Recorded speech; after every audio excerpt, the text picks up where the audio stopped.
আপনারা যারা ভেবেছিলেন যে আড়ংঘাটাতে যুগল কিশোর মন্দিরটা দর্শন করব, তো আজকে আপনাদেরকে যুগল কিশোর মন্দির আপনাদের বাড়িতে বসেই দর্শন করাবো। যদি ভিডিওটি ভালো লাইক শেয়ার তো আপনারা করেনি, শুরু করেছিলাম জার্নিটা, এবং এটা কিন্তু যুগল কিশোর মন্দিরের মূল গেটটা। অপূর্ব সুন্দর, বিশ্বাস করুন, এবং ভিতরের দিকে চলুন যাই।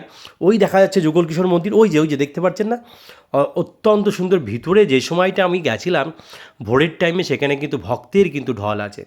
অনেক ভক্ত, যেখানে ভক্তের সমাগম হয় সেখানে কিন্তু ভগবান নিজে স্বয়ং চলে আসেন। এবং দেখুন ভক্তরা এখানে প্রভু পাঠ করে শুনছেন, এবং ভক্তরা কিন্তু সবাই মত্ত হয়ে গেছেন সেই প্রভুর সেই গানে। সেই মুহূর্তে কিন্তু এখানে অনেক প্রাচীনতম মন্দির, ভিতরের দিকের পরিবেশ দেখে আপনারা বুঝতে পারছেন, এই থামগুলো দেখতে পাচ্ছেন যেগুলো অনেক পুরনো, দেখলে পরে আপনার মনে ভক্তি শ্রদ্ধা। এবং আমি সামান্য একটু ধরা দিয়েছি, এবং গোশালা কিন্তু একদম পাশেই আছে।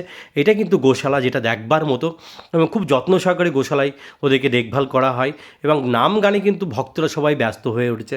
আর যেখানে ভগবান কৃষ্ণের নাম হয় সেখানে নাকি আলাদা পরিবেশ তৈরি, সেই পরিবেশ কিন্তু তৈরি হয়ে গেছে। এবং ঠিক তার পাশেই কিন্তু আছে একটা জলাশয়, যেটা চূর্ণী নদী। যদি ভিডিওটি ভালো লাগে লাইক শেয়ার কমেন্ট করবেন। নমস্কার।